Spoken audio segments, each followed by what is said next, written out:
Our upcoming session will discuss the topic or issue of eradicating hunger and poverty, and which will have the speakers of Abdul Majid Yahya, the manager of the World Food Program and the representative of the program in the GCC states, and His Excellency Dr. Tariq al-Berg, the executive director of Dubai Cares, and the representative and Ms. Esther Dilsha, the chairman of the let's talk about the eradication of hunger and poverty. The speakers are.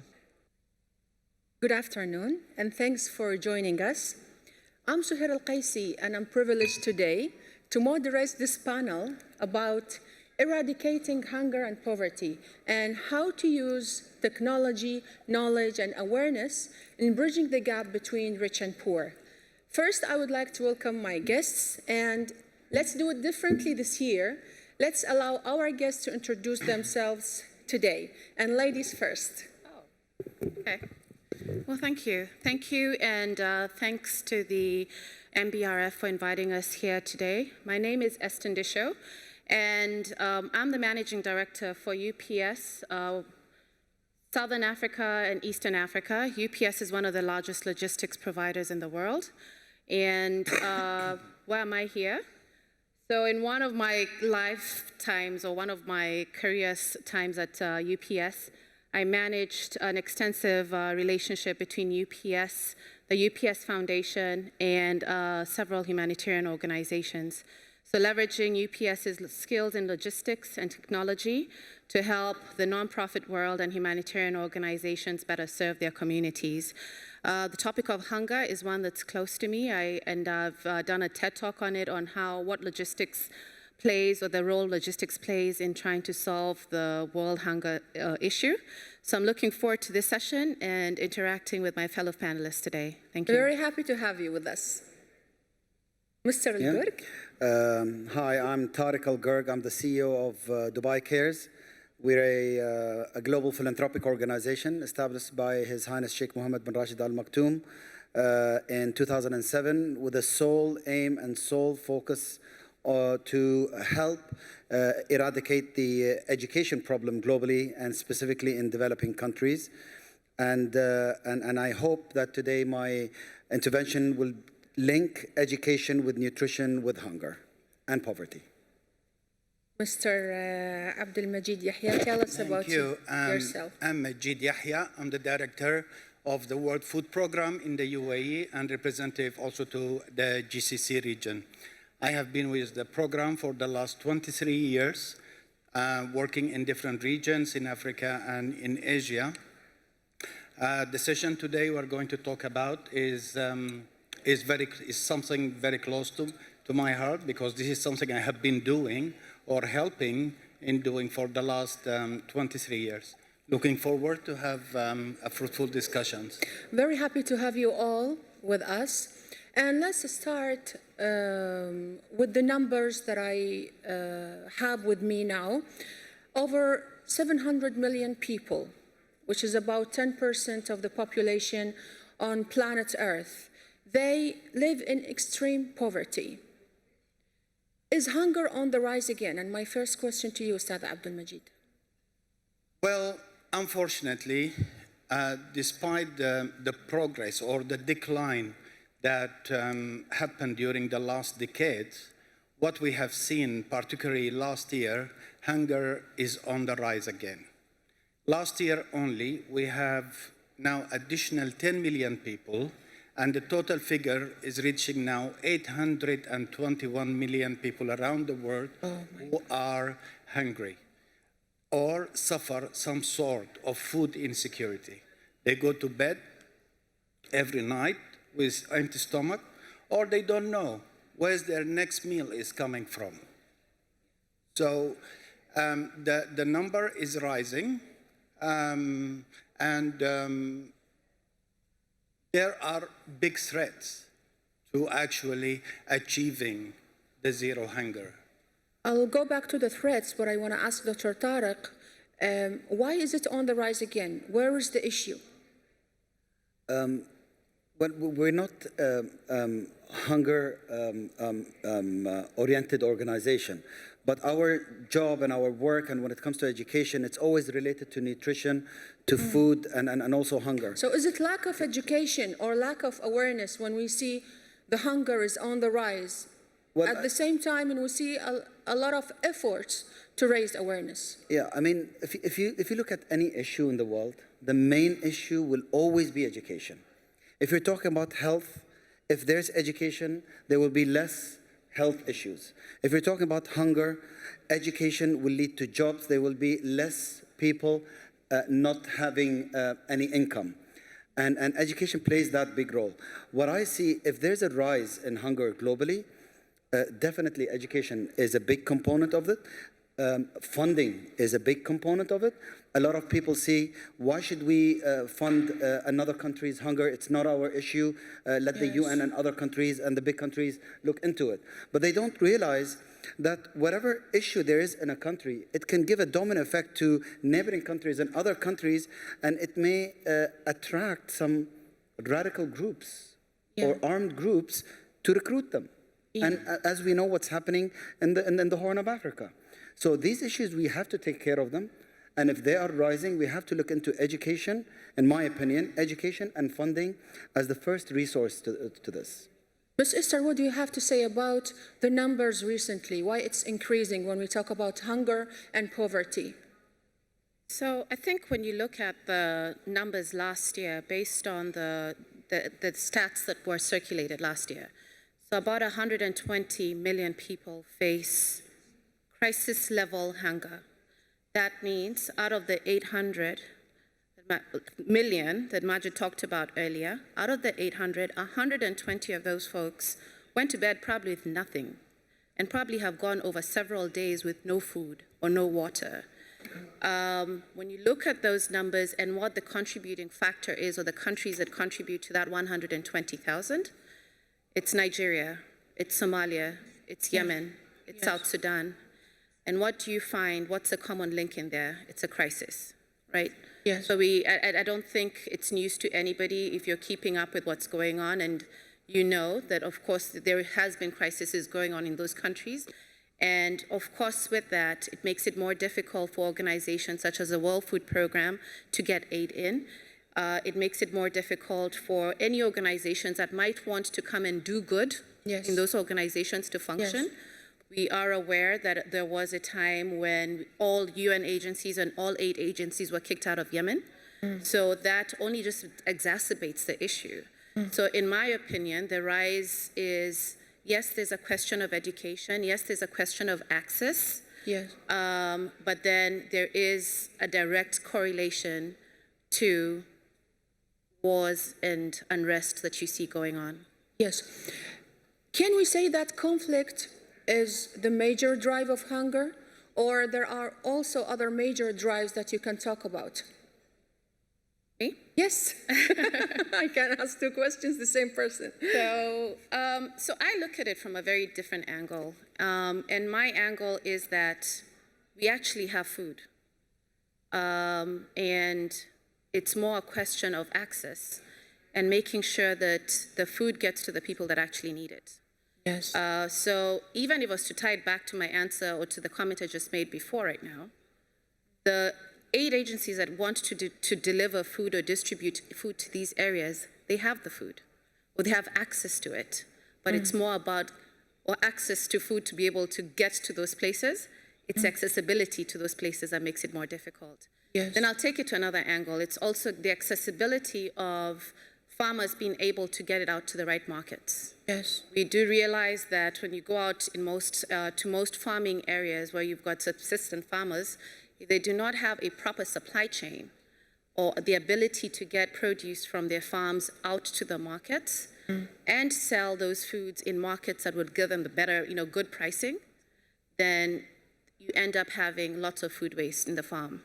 But so for me, it's more about there is food. It's about the access, and it's about the knowledge. The education comes in as well. Mr. Abdul Majid, when we talk about access, of course, because you work on the ground, And as a person, when I went to Iraq back in 2017, 2016, and I worked closely with WFP, I saw how much it is difficult to deliver under war situation. Now, tell us more about the access to the areas where hunger is rising and how difficult for the team in WFP to go there and serve. Yeah, but let me start also from where Esther ended, because she also brings important points there. First, the world has come together in 2015 and came with the Sustainable Development Goals to achieve by 2030. Now, the zero hunger is one of them, Yes. and it's actually the goal number 2. And we started by showing some progress in the Millennium Development Goals, but then in the last year we have seen May I ask you, rise again. when did you start this initiative, Zero Hunger? In 2015. This is Okay. when the world came together with them on the all SDGs together. Okay. So now, today, as we said, 821 million people. There is the issue of also the population growth in the world. By 250 or 2050, the world population is expected to reach $9 billion. If we, with the same rate of hunger moving now, then we expect to have 2 billion people.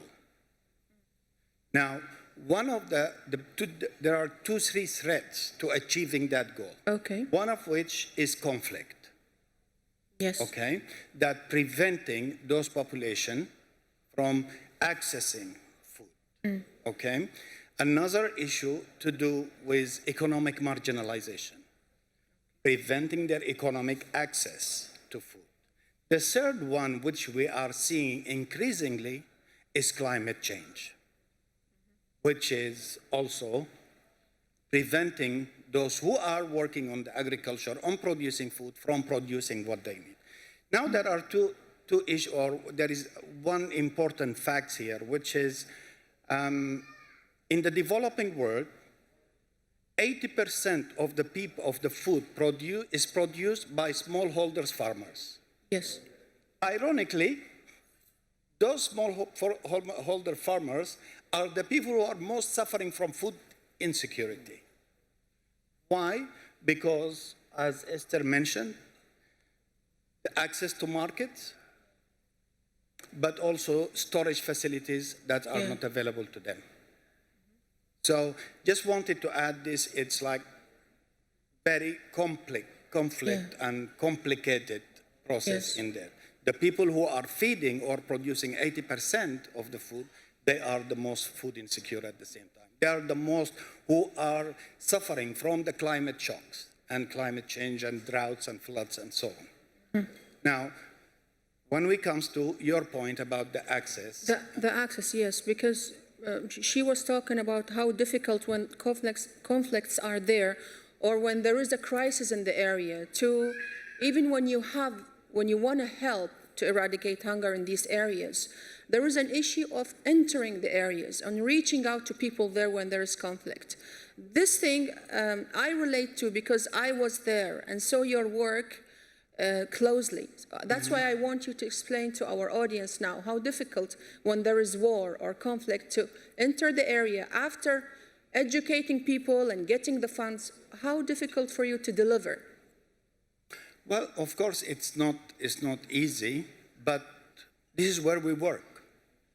This is where we deliver. This is where actually 2/3 of the population that we serve are in conflict-affected areas, are in war zones. So, and the world has come since World War II to developing the humanitarian law, the rules of engagement. How do we operate when there is a situation of war, that there is a humanitarian negotiations and so on. And this is what we do actually to access that.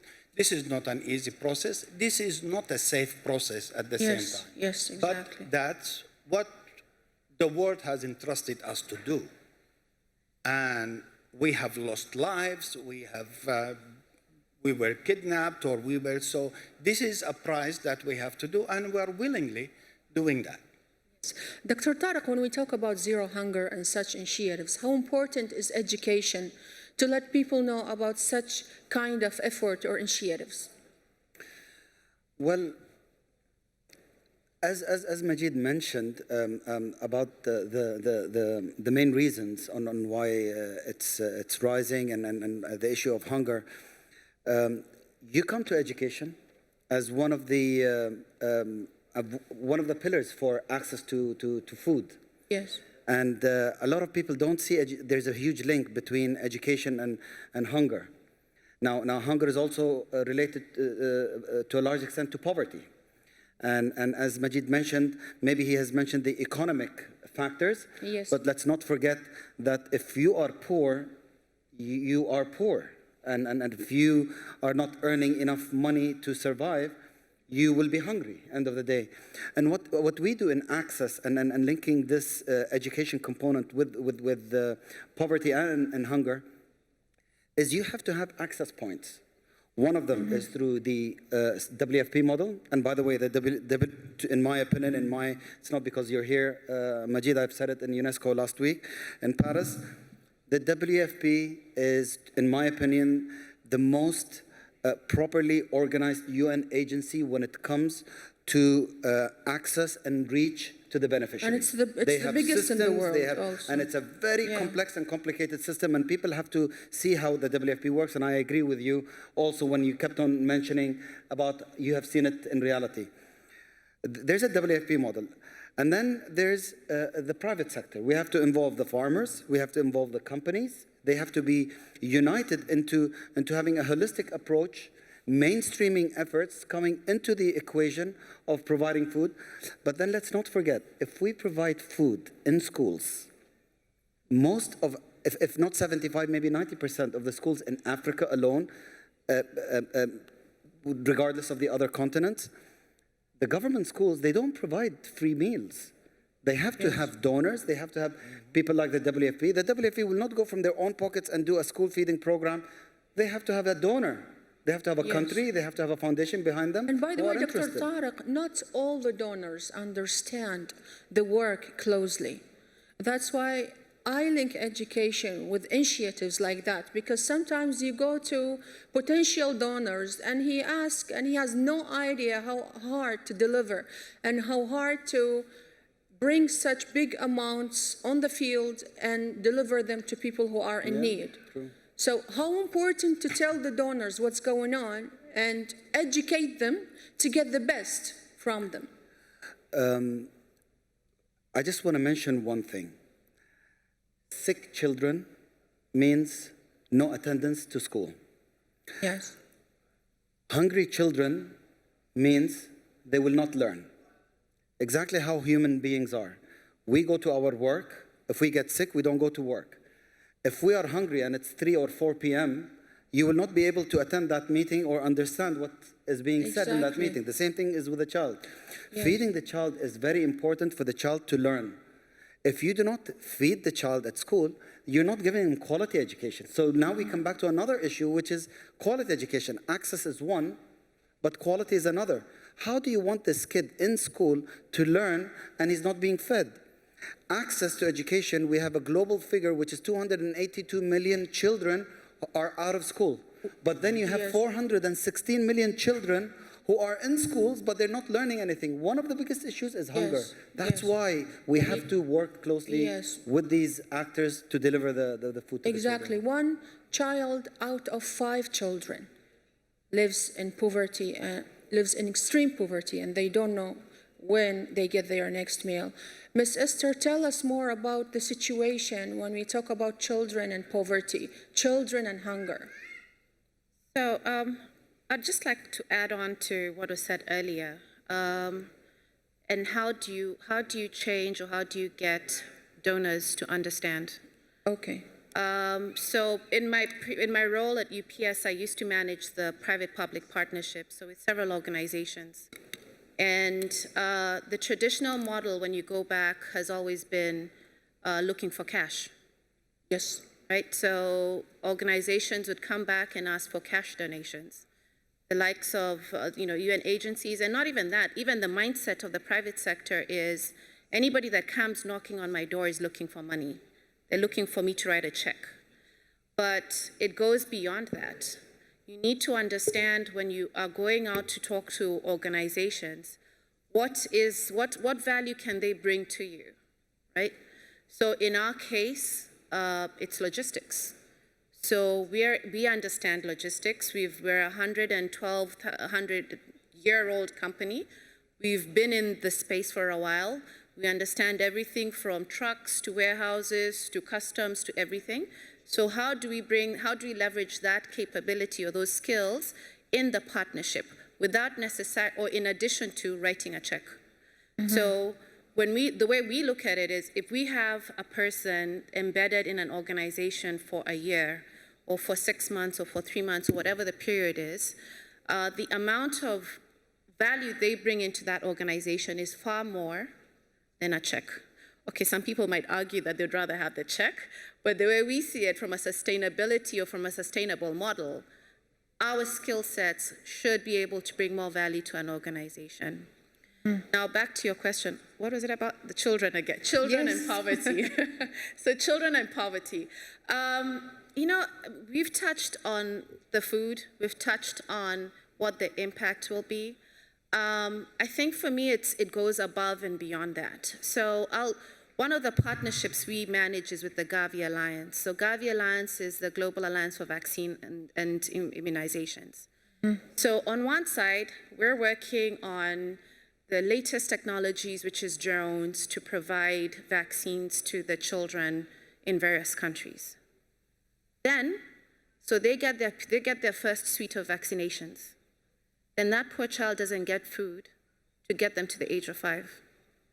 So all the work we've done in the front end to ensure that they got their vaccinations, is dead in the water, for no pun intended. So for me, it's greater than just a meal. You know, there's multiple touch points that we need to look at.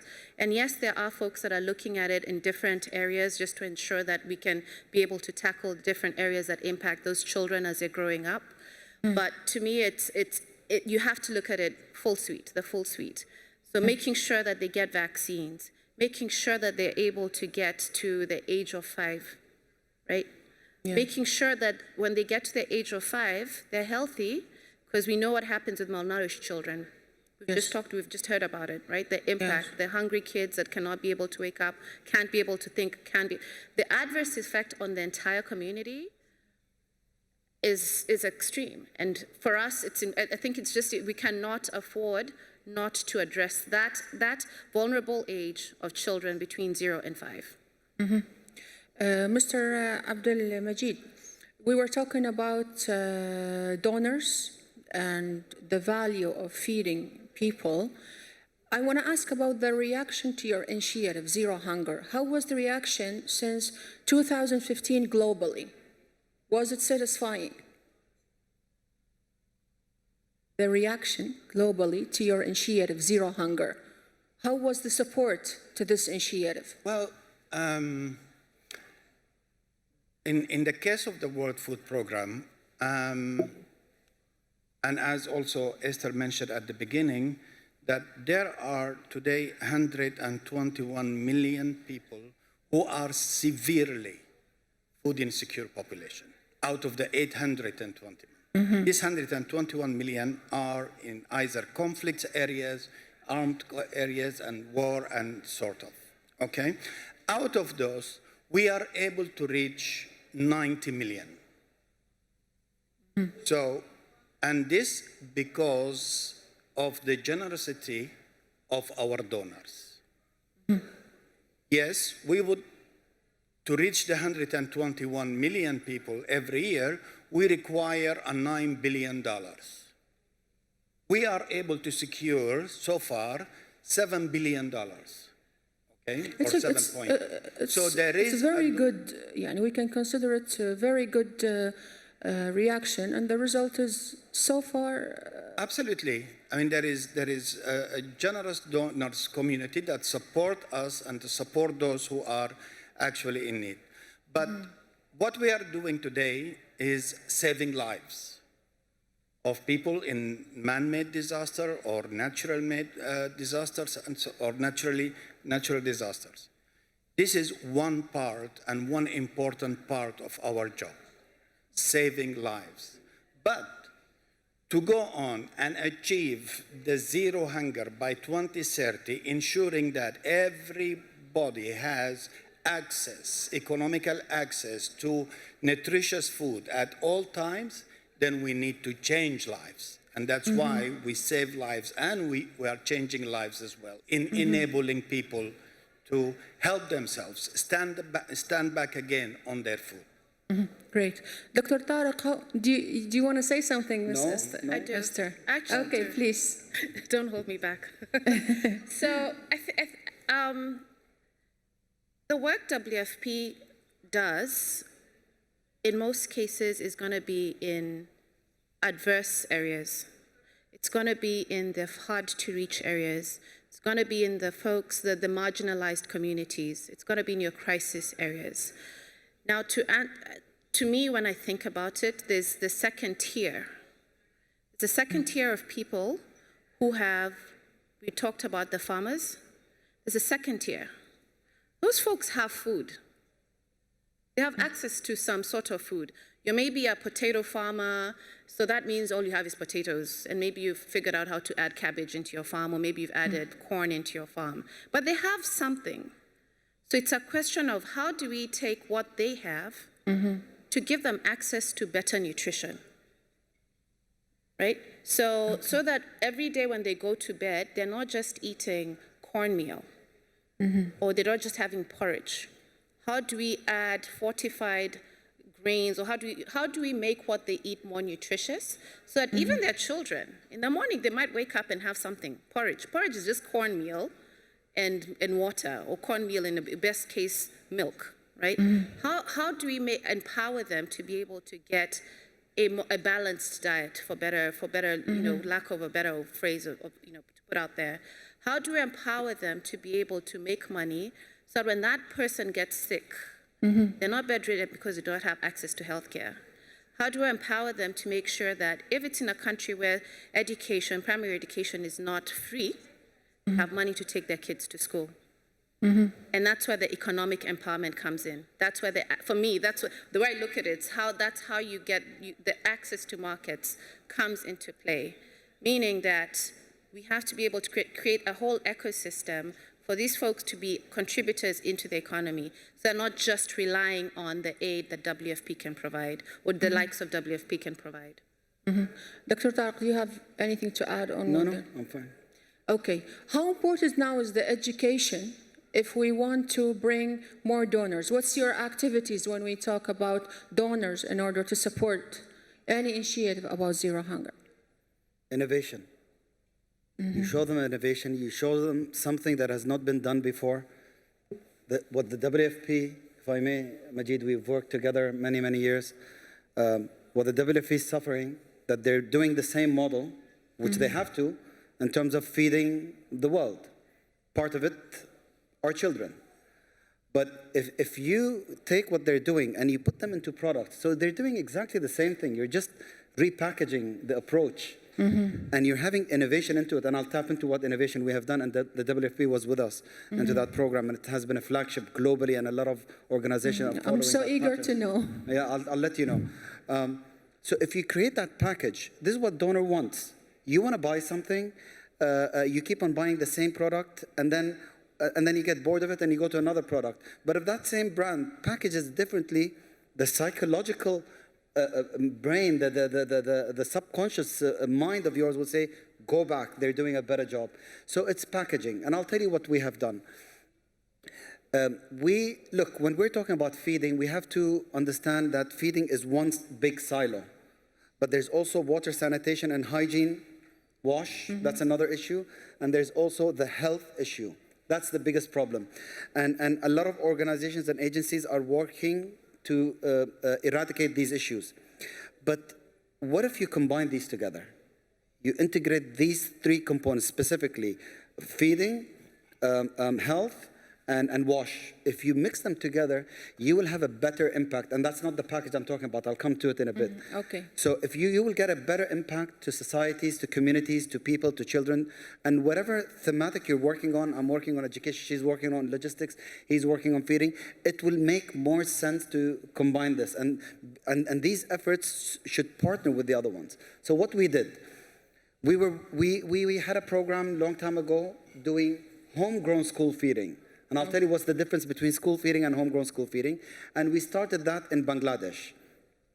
And then a few years later, we realized that you cannot only feed the children, because as much as you feed them, there are parasites and worms in their intestines who are actually feeding upon the food that you feed the children. So what you have to do, you have to kill these parasites and worms. And to kill them, you have to deworm children. So one, I have to do school feeding, Dubai Cares, because education. But to ensure that we're feeding the child and we're not feeding the worm, then we have to do a deworming program that will eliminate the parasites and the worms. But till when I will keep on deworming them? I will keep on spending money, investing in deworming pills to deworm them? No. What you do is you change the mindset and you introduce WASH. And you tell them, in 3-4 years, if I will do an advocacy, a campaign with the government, you have to work with the government always. And if you have the WASH component, teaching children, parents, communities, teachers, and building the capacity of the ministries, the importance of washing hands, what you have done, you have hygienically fit children, parents, communities, teachers, that you don't have to deworm anymore because they will wash their hands before they eat every single time. So that's what we did in Ethiopia. We did a school feeding program, a homegrown school feeding, and I'll tap into what we're doing there.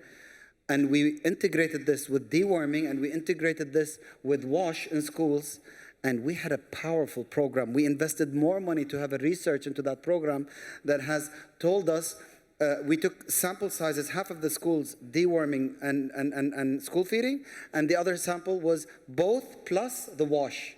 And we wanted to measure to see, does WASH actually makes a difference in terms of attendance?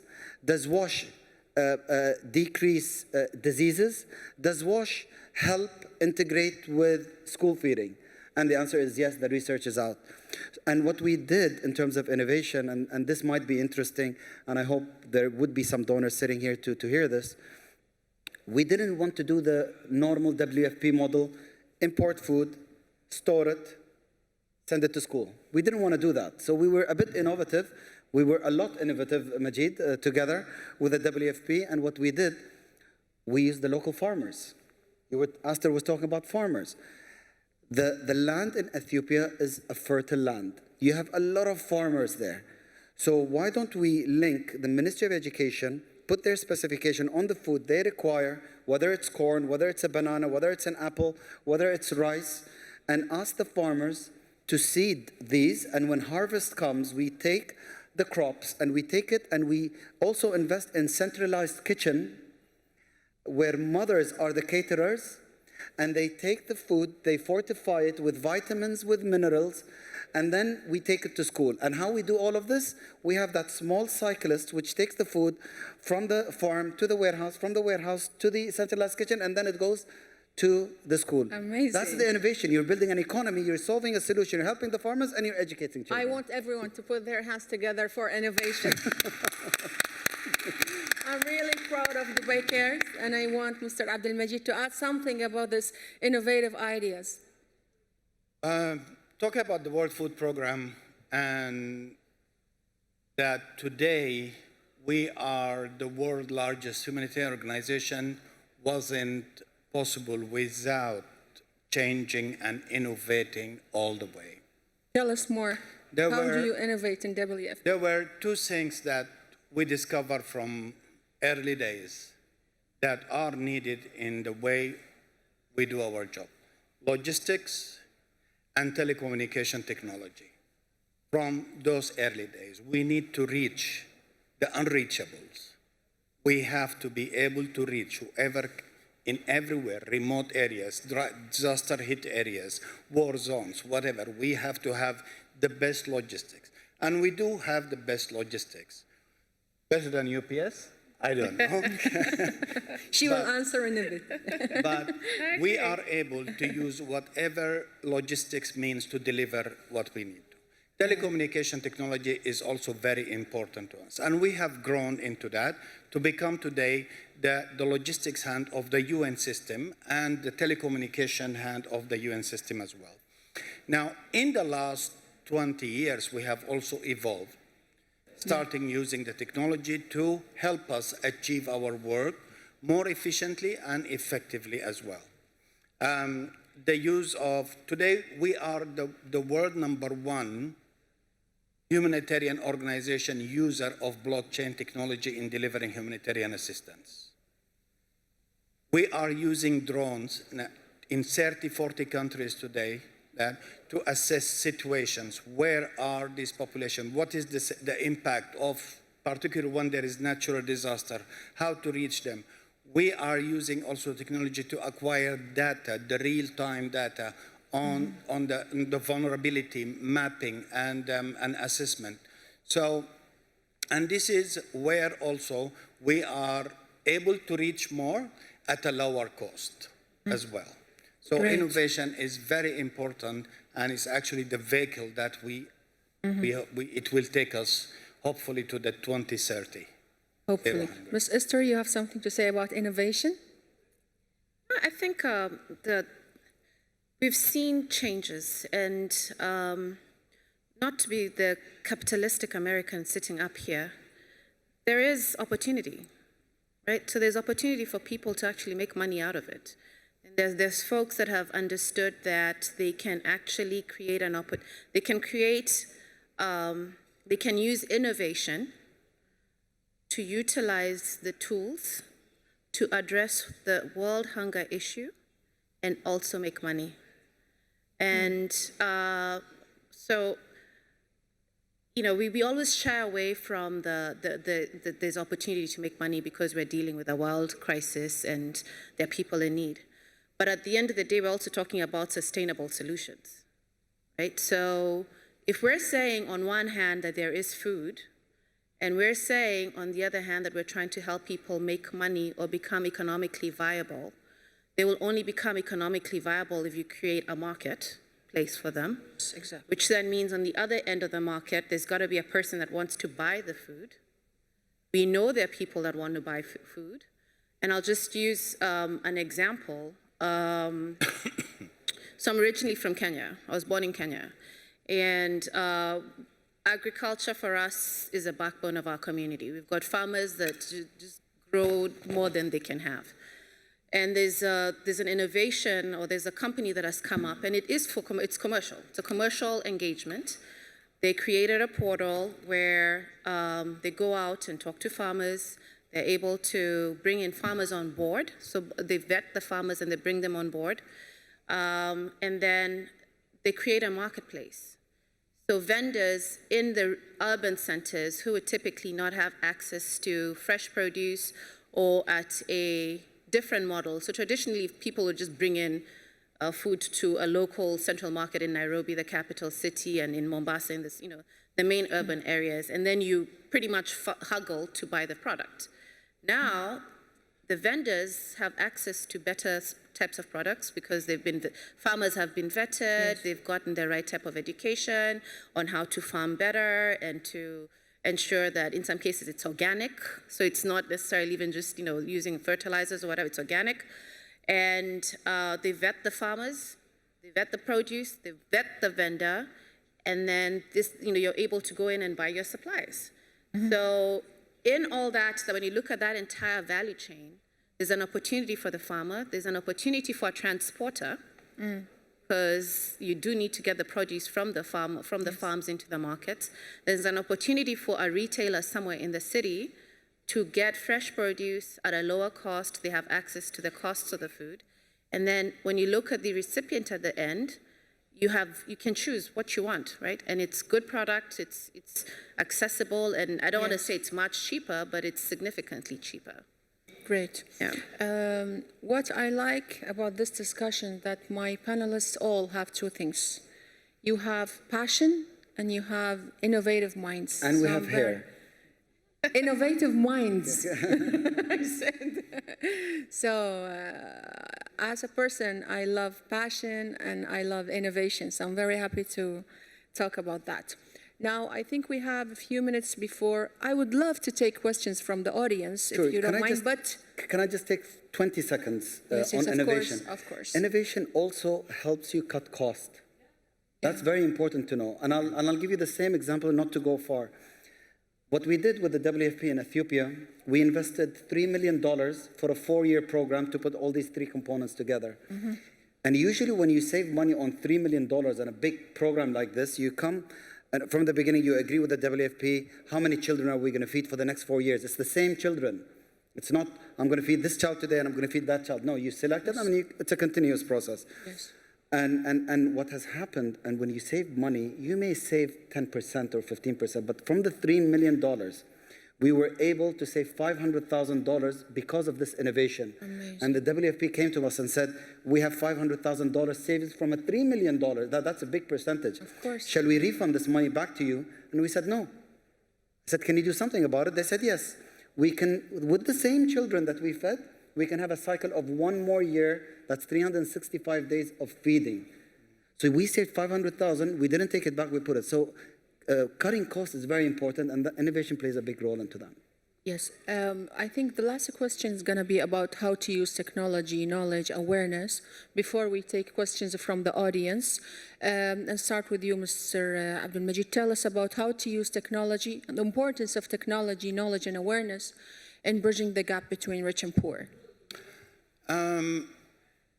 I mean, I mentioned a few of them, just like how in WFP we employ the technology in delivering our humanitarian assistance. Okay. One of which now we have evolved from in some where the market allows, we have changed from providing food to providing cards where they can go and we put an amount there and they go and buy what they want.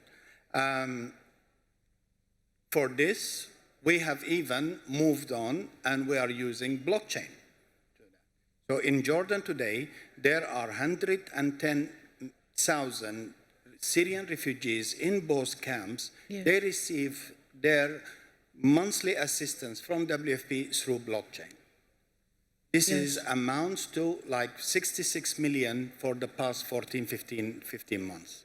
Now, the most important thing in using the blockchain, apart from ensuring the high standards of accountability, is that also I do not use the intermediary banks, where to deliver this 66 million, we have saved 800,000 that used to be paid as bank fees and transactional costs. Yes. Okay, so that's a big saving, and this 800,000 can enable us, of course, feed more people or for a longer duration.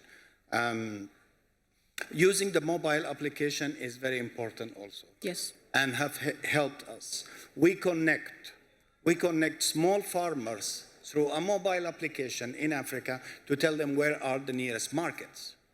To go that, so that because access to market is an issue to smallholders farmers. Okay, we have initiated what we call Share the Meal, which is a mobile application where anybody can contribute a meal to that. Yes. So far, we have raised, I think, 66 million meals out of that in the last 4 years. So this is where innovation is helping us, reaching people more effectively and efficient and cost efficient, but also putting us at the level of the accountability is at very high standard set. Yes. Ms. Esther, anything to add about the importance of technology, awareness, knowledge? Oh, just following up to the use of the mobile technology, I think it's also the use of the data, right? Yes. So the UN, WFP, UPS, we've got access to a lot of data that allows us to be able to make decisions. And it's a question of what you do with that information. So the data analytics behind it. So ensuring that you have people that can be able to take that information, break it down, and make decisions. So help come up with decisions on where to place, if it's feeding centers, decisions on where to place your markets, decisions on where are the farmers, decisions on, whatever, but utilizing the data to be able to help make more informed decisions about how to respond better to the poverty and to the hunger issue. I'm going to build Dr. on Tariq, what the Esther innovator, mentioned. any addition? Yeah, I'll build on what Esther mentioned. We have to use technology to extract data, as she mentioned exactly. We have, and if we're going to link it with food and hunger now, we have to measure from these analytics how much food we consume as human beings. Yes. And how much of this food is going on wastage. Without technology, we will not be able to measure that. We will not be able to get that number. And once we get that number, and on whatever I have mentioned in terms of cutting cost and investment and innovation, you can actually save money, you can actually distribute food. There will not be any wastage. Keep in mind, wastage of food, meaning other children and other people not being fed. So the more you save there, the more people you will feed. That is on one. And you mentioned about the divide between the rich and poor. Yes. I'll be very quick on this one, and I'm removing my hat completely as Dubai Cares. Look, we have to define what is poverty and what is poor and rich. We have to define it because a lot of people may think poverty and poor is the same thing, and they're completely two different things. Poverty is if you earn less than $2 a day. Yes, 1.9. Yeah, 1.9, less than $2 a day. Poor is no, your head is above the surface, you can breathe, but you're poor. Yes. And that is from $2 to $10 a day. Yeah. And then from poor, you move to low income, which means you're fine. And then you go to the middle class. And this is what China did. At the start of the millennium, China decided that they don't want to have poverty and they want to have more middle class. And in 10 years after the start of the millennium, they had a program. And what happened in 10 years? They lifted 203 million people. 203 million people.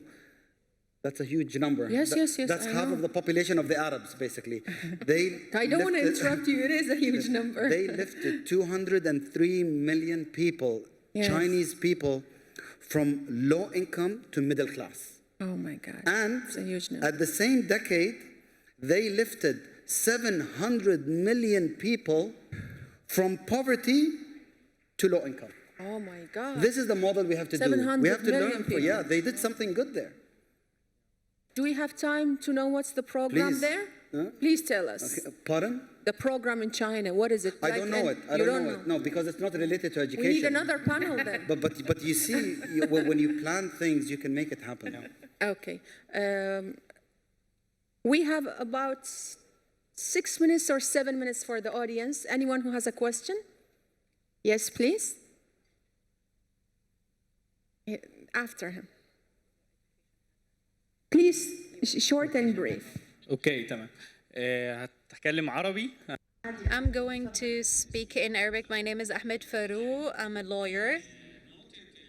The point of food and hunger, as you've been saying, the idea is not to provide the individual or the children with a meal in their school. If we're talking about poverty and hunger in Africa, well, Africa is the biggest continent that has rivers, has fertile land, it has all of the agriculture elements. Yet we have this saying we say in Egypt, don't give me a fish, but teach me how to fish. So we need to develop the culture, the mind, how to farm, how to provide their own food so that they won't be subjected to hunger. So could you please specify the question who you direct it to? Yes, you can. So what are the plans by which we can develop the mindset develop the culture in order to produce food and eradicate poverty, but not through providing them with actual food, but help them get their own food or make their own food. Keep your headsets on, please. لا خلك راح أكلمك بالعربي. Okay? أنت سؤالك هل إحنا على الكرة الأرضية So your question is, are we on planet Earth? Can we solve the hunger crisis with the resources that we have? Yes. Let's take Sudan as an example. Farms available in Sudan and the rivers in Sudan. You mentioned the rivers. So if they are going to work on 100% of the fertile land that they have, 100% land utilization of their farms and land, only Sudan could feed the entire Arab region. And that's just one country. So what I want to say is that we can solve the education problem. There has to be an alliance between farmers, the governments, private sector, and donors. We have donors, we have individuals, we have companies, governments, and like us, humanitarian institutions. So if there is such an alliance and we leverage and capitalize on all of the farmlands in the Arab region, I can guarantee you that this world will face no hunger and famine. I would like to suggest something, and this is your job here. I'll switch into English. If we can have a declaration, a UN declaration, or the United Nations working with international countries, with the international community, and these countries, they go back to their Ministry of Agriculture or whatever ministry is in charge of farming, and if we can have a commitment of X percentage of whatever comes out from any farm in the world has to go to the development world. If you can work on that, that will be the start of ending hunger. That's how I think about it. Because you will have a sustained approach. Today it's 5% utilization, tomorrow it's 10, in 5 years it will be 20, and the number will go up. Please look into this, Majid. Okay. So I'm going to take that question, but from now I'm going to wear my Kenyan hat as an African, because I think he was very specific about Africa and the rivers. Okay, please do. Because I think we'd be doing him a disservice by not addressing the fact that he did address the continent. Yes. Right? It's back to education, but it's also a culture shift of giving or receiving aid. It's a culture shift of the politicians realizing that they're not going to keep making money from the aid that's coming in or from importing food. I'll give you a very good example. Nigeria, the most populous country in the continent, imports the most rice in the continent, yet they produce their own rice and then they export it. I'll give you another example, the Ivory Coast example of cocoa. Yes. We've heard the examples of the cashew nuts being exported out of the continent and then brought back and sold to us at Carrefour and other supermarkets at exorbitant prices. So it's about changing that whole culture shift. You've got farmers that have produce going rotten in the farms, yet our supermarkets are stocked with imported goods. That culture shift of saying we now need to start consuming local. Foods that have been grown locally, manufactured locally, because think about the ripple effect of that. If you produce local, if you're canning or processing locally, you're creating opportunities for employment, and we're buying local, that money stays within that economy as opposed to importing goods. So for me, it's more than just a declaration, because then we're still going back to relying on somebody else. It starts with the continent. It starts with the people within the continent themselves. It starts with our leadership. Great. Okay, another question? The lady here, please. Okay. Assalamu alaikum. Alaikum salam. Peace be upon you all. My name is Yasmin Arrawi.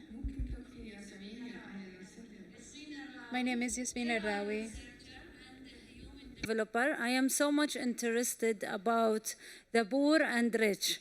And it's been for me a study about the mentality of rich people, wealthy people, and about the poverty and how they think. So while my research is going on, there is a huge science called the mentality of rich people, wealthy people, and another mentality of the poverty, which actually make us sad, as you both, all of us agreed that we have a very wealthy countries in all قارات العالم. احكي عربي عادي بس اختصري وطيني Okay. السؤال. So when we will start publishing, developing this mentality in our educational system, that as a youth, we are educated to get jobs, but suddenly there's no job.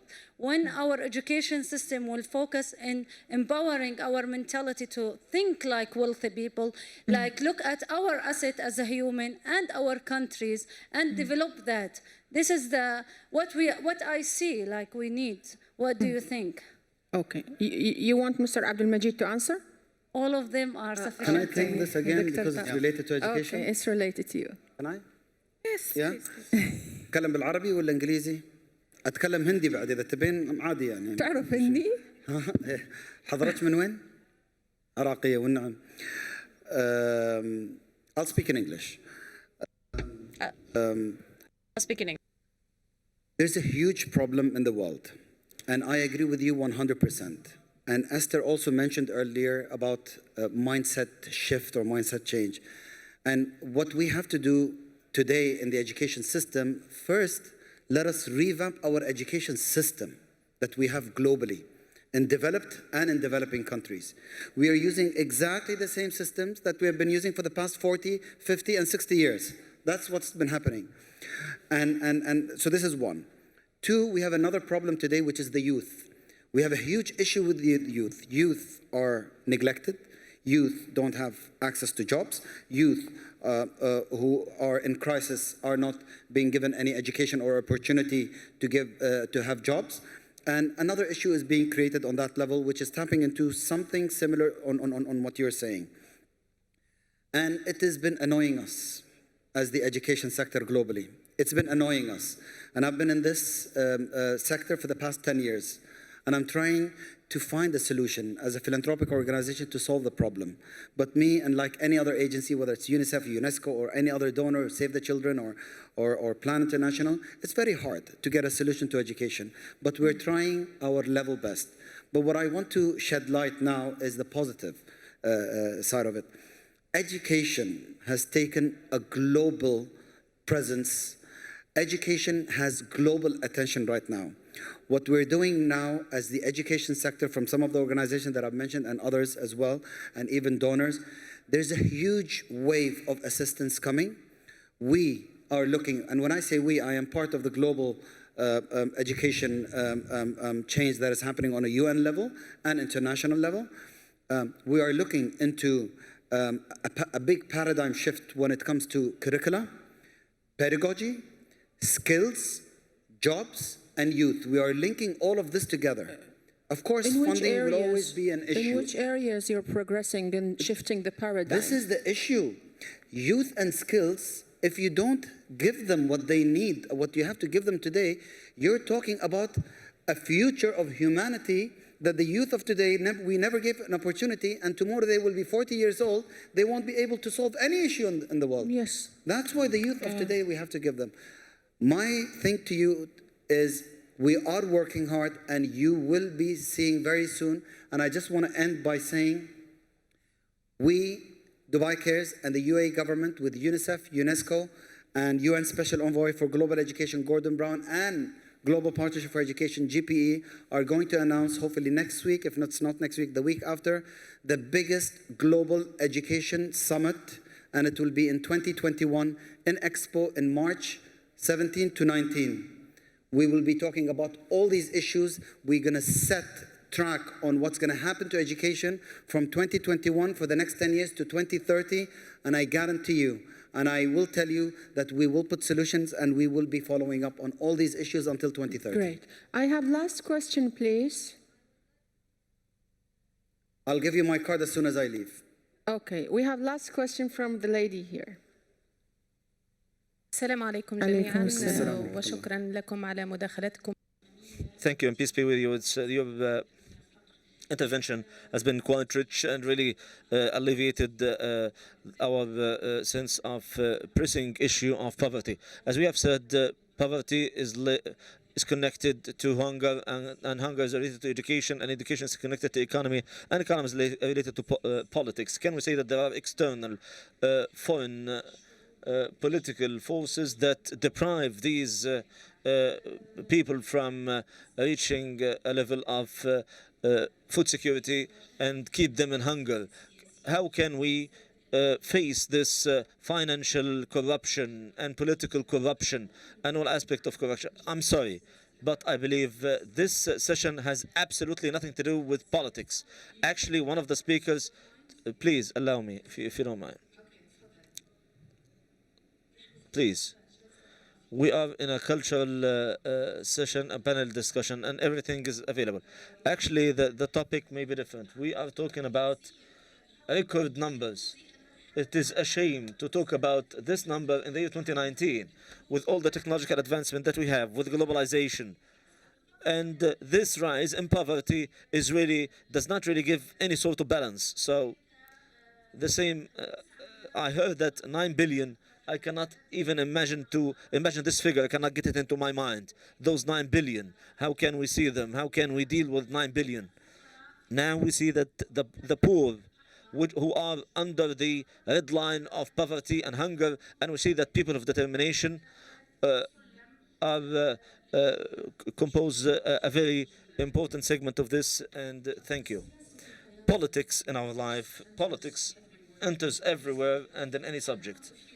About it. Who want to talk about it? ما عندك مشكلة. Is there any politicians, for example, or any forces in the world, they intervene and make it worse? Let's just tie it down to, when I brought that up, I was talking to the cultural shift. Yes. Because I think we have, I'm just going to generalize, there's the notion that anything or goods that are imported are better. Yes. And we need to get away from that shift. So getting away from the political angle, it's a cultural shift of local, and that was actually where I was getting to, local for local. So local production for the local population. Yes. Thank you. أنا بس مداخلة بسيطة جدا يعني. Let's have a brief intervention actually. So I studied business management, business administration, and I worked in the same bank for 12 years. And 10 years ago, I've been managing Dubai case. I'm not into politics, but I want to understand politics. Since we don't have really much time, I would have involved the UN scope, but I will assist you, Abdul Majid, and then we'll meet later. Anyway, we frequently read in the news and books that there are campaigns and that they want to obliterate the poor and that the planet is... There are many stories that we have and there are many YouTubes in this regard. But as a human being, I'm talking to you.